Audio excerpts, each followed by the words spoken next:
Hello বন্ধুরা, আমরা যে প্রাচীন ভারতের ইতিহাস শুরু করেছিলাম তার আজকে চতুর্থ ভিডিও। তো চলো দেরি না করে ভিডিও স্টার্ট করা যাক। সাতবাহন রাজবংশের রাজধানী কোথায় ছিল?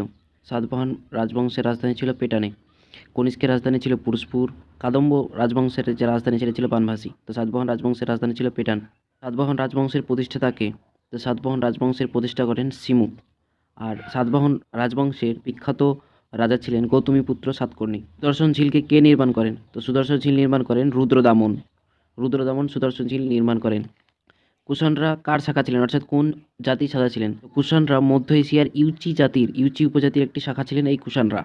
কুষাণ বংশের প্রতিষ্ঠাতাকে? তো কুষাণ বংশের প্রতিষ্ঠাতা হচ্ছে কুডুল কডফিসাস, যাকে আমরা প্রথম কডফিসাসও বলে চিনি। তো অবশ্যই তোমরা কমেন্টে অ্যান্সার করার চেষ্টা করবে। নেক্সট, কনিষ্কের রাজধানী কোথায় ছিল? তো কনিষ্কের রাজধানী ছিল পুরুষপুর বা পেশোয়ার। পেটান আমরা একটু আগে পড়লাম যে সাতবাহনের রাজধানী। বানভাসি হচ্ছে কাদম্ব রাজবংশের রাজধানী। কোন গুপ্ত সম্রাট মহারাজা ধীরাজ উপাধি গ্রহণ করেন? মহারাজা ধীরাজ উপাধি গ্রহণ করেছিল প্রথম চন্দ্রগুপ্ত।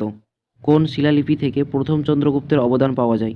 তো মেহরলি শিলালিপি। মেহরলি শিলালিপি থেকে আমরা প্রথম চন্দ্রগুপ্তের কথা জানতে পারি। সমুদ্রগুপ্তকে ভারতের নেপোলিয়ন কে বলেছিলেন? সমুদ্রকে ভারতের নেপোলিয়ন বলেছেন ভিনসেন্ট স্মিথ। দক্ষিণ অভিযানের সময় সমুদ্রগুপ্তের সেনাপতি কে ছিলেন? দক্ষিণ অভিযানের সময় সমুদ্রগুপ্তের সেনাপতি ছিলেন বীরসেন। প্রয়াগ প্রশস্তি শিলালিপিটি কার রচয়িতা? তো প্রয়াগ প্রশস্তি শিলালিপিটি রচয়িতা হচ্ছেন হরিসেন। কোন গুপ্ত সম্রাটকে কবিরাজ নামে আখ্যায়িত করা হয়েছিল? তো কবিরাজ নামে আখ্যায়িত করা হয়েছিল সমুদ্রগুপ্তকে। একে ভারতের নেপোলিয়নও বলা হয়। কোন গুপ্ত রাজা শাসনকালে চীনা পর্যটক ফা হিয়েন ভারতে আসেন? তো ফা হিয়েন ভারতে এসেছিলেন দ্বিতীয় চন্দ্রগুপ্তের শাসনকালে। আর তার লেখা বইয়ের নাম হচ্ছে ফকিউকি। নালন্দা বিশ্ববিদ্যালয় কে প্রতিষ্ঠা করেন? নালন্দা বিশ্ববিদ্যালয় প্রতিষ্ঠা করেছিলেন কুমারগুপ্ত। নাগর ও দাবির শিল্পকলার উত্থান ঘটে কোন যুগে?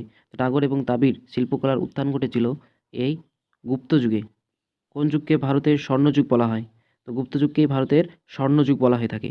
রামায়ণ ও মহাভারত কোন যুগে সংকলন করা হয়? রামায়ণ এবং মহাভারত সংকলন করা হয়েছিল এই গুপ্ত যুগে। রামায়ণ কে রচনা করেন? রামায়ণ রচনা করেন বাল্মীকি। মহাভারত কে রচনা করেন? মহাভারত রচনা করেন বেদব্যাস। নিম্নের কোন গ্রন্থটি কালিদাস দ্বারা রচিত? মেঘদূতম, অভিজ্ঞান শকুন্তলা, মালবিকা নিমিত্র সবকটি এই কালিদাসের লেখা। অ্যান্সার হয়ে যাবে অপশান ডি, সবকটি। দেবীচন্দ্রগুপ্ত গ্রন্থটির রচয়িতা কে? তো দেবীচন্দ্রগুপ্তর বইটি লিখেছিলেন বিশাখা দত্ত। তো অবশ্যই বিশাখা দত্তের আরেকটা বইয়ের নাম কমেন্টে জানাবে। অমরকোষ বইটি কী ধরনের বই? অমরকোষ বইটি হচ্ছে একটি ব্যাকরণ বই, আর এটি লিখেছিলেন অমর সিংহ। ত্রিসঙ্গম রাজ্যে পাণ্ডবদের প্রতীক কী ছিল? ত্রিসঙ্গম রাজ্যে পাণ্ডবদের প্রতীক ছিল মাছ। কেরল পুত্র চেরার ছিল ধনুক, আর বাঘ চিহ্ন ছিল চোল। চোলেদের প্রতীক ছিল বাঘ। তো পাণ্ডবদের প্রতীক ছিল মাছ। প্রথম চোল রাজার নাম কি? তো অবশ্যই এটা তোমাদের হোমওয়ার্ক থাকলো, কমেন্টে জানাবা যে প্রথম চোল রাজার নাম কী ছিল।